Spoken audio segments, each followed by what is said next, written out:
तो गजा जंग के खात्मे पर हो चुकी है दस्तखत, लेकिन सबसे बड़ा सवाल यही है कि तमाम बड़े मुल्क जिसमें अमेरिका शामिल है, कतर शामिल है, मिस्र शामिल है और भी कई नाम हैं, इन सब के दस्तखत के बावजूद क्या गजा में हलाकतों का सिलसिला थमा रहेगा?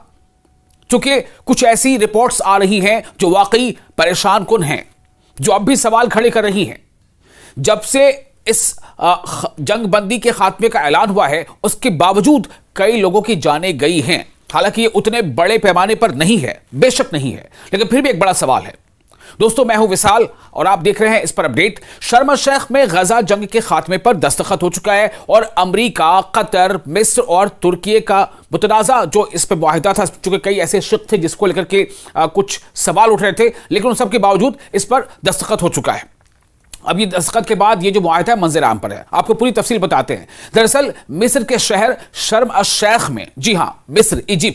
इजिप्ट के शहर शर्म अल शेख में ये जो मुनक़िद हुआ है ये समिट, इसमें आला सतही कॉन्फ्रेंस में अमेरिका, कतर, मिस्र और तुर्की, याद रखिए मिस्र को ही इजिप्ट कहते हैं, मिस्र और तुर्की के सरबराहान ने एक जामे दस्तावेज पर दस्तखत किए, जिसे गजा पर जंग के खात्मे और खित्ते में अमन और खुशहाली के क़याम से मुतालिक मुआहिदा करार दिया जा रहा है। अमेरिकी व्हाइट हाउस की जानिब से जारी करदा बयान के मुताबिक ये जमानतों की दस्तावेज यानी गारंटेड है, जिस पर शर्म अल शेख एक शहर है जो मिस्र में है, इजिप्ट में है, तो शर्म अल शेख में दस्तखत किए गए हैं और बयान में कहा गया कि यह मुआहिदा अमन और खुशहाली की नई उम्मीद के तौर पर पेश किया गया। इसमें कोई दो राय नहीं है कि जब से अमन जंग बंदी का ऐलान हुआ है, यानी जब से सीज फायर नाफिज हुआ है और जब से हमास ने जो हॉस्टेजेस थे इसराइल के, उन्हें इसराइल के हवाले किया है और जब से इसराइल ने तकरीबन 2000 के करीब जो फ़लस्तीनी कैदियों को जो इसराइल के जेलों में बंद थे उन्हें रिहा किया है, इस पूरे प्रोसेस में बहुत शांति आई है, बहुत अमन है। जहां पर रोजाना इसराइली हमलों में जहां रोजाना 100, 75, 80 के आसपास लोगों की मौतें हो रही थी गजा में, उस पर रोक लगी है, लेकिन हलाकतों का सिलसिला अब भी जारी है और कई तरह के बयानात भी आ रहे हैं। यहां तक कि जो वजीर दिफा हैं इसराइल के काट्स, उनका कहना है कि जो हमारी फोर्सेस हैं अलग अलग जगहों पर तैनात हैं, जो अपनी जगहों से पीछे हटती चली जा रही हैं, उन पर उन्हें कुछ सस्पेक्ट्स नजर आए हैं और इसलिए उन पर कुछ गोलीबारी की गई। अब आप देखिए किस बहाने से ऐसा हो रहा है, और सस्पेक्ट्स थे इसलिए गोलीबारी की गई, उस गोलीबारी में कई लोगों की जानें भी चली गई। ये फिलिस्तीनी है, गजा के लोग मारे गए, लेकिन ये तादाद बहुत कम है। सवाल सिर्फ ये है कि क्या ये जो मुआहिदा ये तलवार की नोक पर है, क्या ये कभी भी खत्म हो सकता है?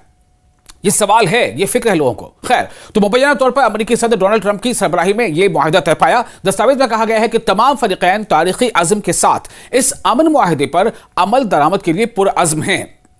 जो इस पूरे खित्ते में, जिसका पूरा असर मिडल ईस्ट पर पड़ता है, इस पूरे खित्ते में 2 बरसों से जारी खूनरेज जंगों और तबाही के खात्मे का आगाज है। मुआहिदे को उम्मीद, सलामती और मुश्तरका मुस्तकबिल के एक नए चैप्टर का नाम दिया गया है। क्या नाम दिया गया इस मुआहिदे को, इस एग्रीमेंट को? मुआहिदे को उम्मीद का नाम दिया गया कि यह उम्मीद है और इस उम्मीद के साथ कि मिडल ईस्ट में अब यह शांति होगी। सब यही चाहते हैं और इसीलिए पूरी दुनिया में लगभग ज्यादातर यूरोपीय ममालिक में, Italy, Germany, Spain, Netherlands, Norway, Brazil, कई ऐसे मुल्कों में जो मुजाहरे हुए थे, उसका असर पड़ा कि मुल्कों ने दबाव बनाया और अमेरिका पर भी खुद इसका दबाव बना और तब जाकर ये हालात अब सामने हैं कि इसराइल की तरफ से जो जारहाना कार्रवाई गजा में, फिलिस्तीन में हो रही थी, वो थम गई है। तो इसी उम्मीद के एग्रीमेंट को, इस मुआहिदे को चुके अब से दस्तखत हो चुके हैं। तो बयान में मजीद कहा गया है कि सदर डोनाल्ड ट्रंप की कोशिशों से गजा के जंग के खात्मे और मशरिक़ वस्ता यानी मिड ईस्ट में मुस्तकिल अमन के क़याम की कोशिशों की मुकम्मल हिमायत की जाती है। फरीकैन ने अहद किया है कि वो खित्ते के तमाम अवाम बशमूल फ़लस्तीनियों और इसराइलियों के लिए अमन, सलामती, इस्तेहकाम और मौक़े फराहम करने के लिए मिलकर काम करेंगे। यानी जितने भी इसके स्टेक होल्डर्स हैं, उनका यह कहना है कि वो सब मिलकर काम करेंगे। सबको सबकी नीयत पर कोई शक नहीं है, लेकिन बार बार बात इस पर आती है कि क्या वाकई ये मुस्तकिल होगा, ये पायदार होगा? चूंकि किस बहाने से सीज फायर खत्म होता रहा है माजी में, ये आप सब जानते हैं। बहरहाल दस्तावेज में यह भी कहा गया है कि पायदार अमन उसी वक्त मुमकिन है जब फ़लस्तीनी और इसराइली दोनों अपनी बुनियादी इंसानी हुकूक तहफ़्फ़ुज़ और इज्जत के साथ साथ तरक्की के मुसावी मौक़े हासिल करें। सबसे बड़ी बात यह है समझने की कि जो अग्रीमेंट है, अभी आपको याद होगा यूनाइटेड नेशंस के जनरल असेंबली में जो एक रेजोल्यूशन पास हुआ था, जिस रेजोल्यूशन में 143 से ज्यादा मुल्कों ने इसकी हिमायत की थी कि फिलिस्तीन को भी एक रियासत माना जाए। 193 में से 145 से ज्यादा लोगों ने हिमायत की, ज्यादा मुल्कों ने।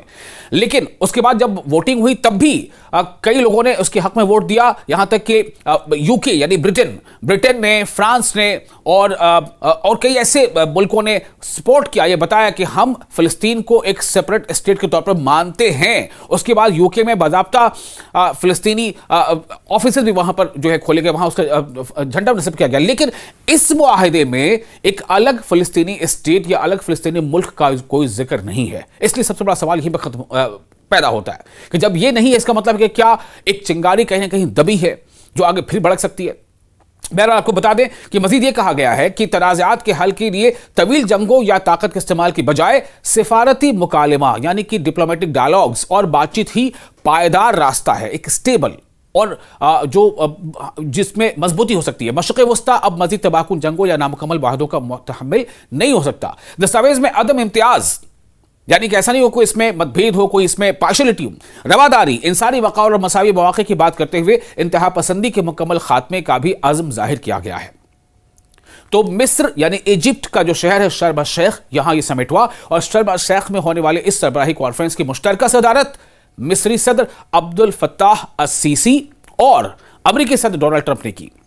इजलास में कुल 31 ममालिक और बैनुल-अक़वामी तंजीमों, 31 ममालिक यानी 31 कंट्रीज और इंटरनेशनल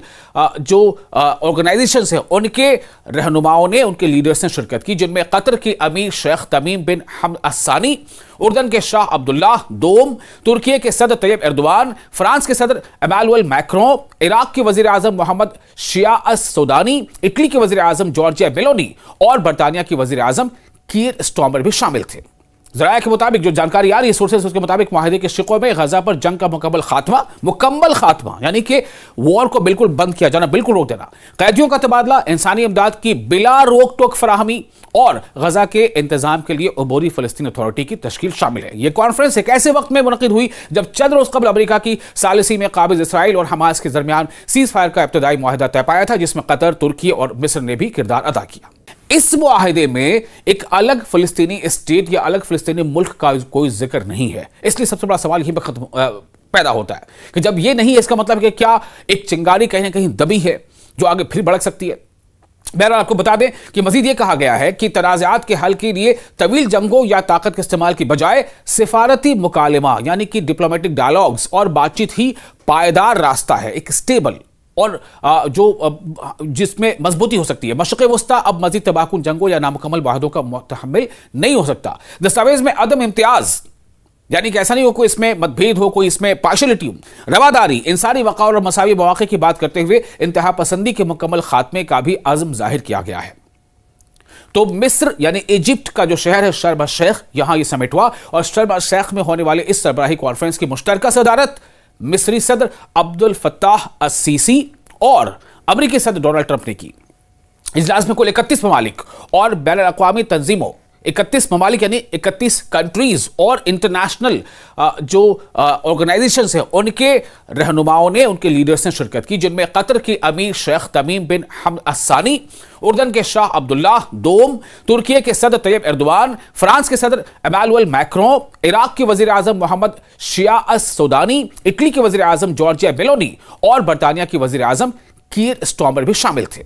ज़राया के मुताबिक जो जानकारी आ रही है सोर्सेस, उसके मुताबिक माहिदे के शिकों में गजा पर जंग का मुकम्मल खात्मा यानी कि वॉर को बिल्कुल बंद किया जाना, बिल्कुल रोक देना, कैदियों का तबादला, इंसानी इमदाद की बिला रोक टोक फराहमी और गजा के इंतजाम के लिए अबूरी फलस्तीन अथॉरिटी की तश्कील शामिल है। यह कॉन्फ्रेंस एक ऐसे वक्त में मुनक़िद हुई जब चंद रोज कबल अमेरिका की सालिसी में काबिज इसराइल और हमास के दरमियान सीज फायर का इब्तदाई मुआहदा तय पाया था, जिसमें कतर, तुर्की और मिस्र ने भी किरदार अदा किया।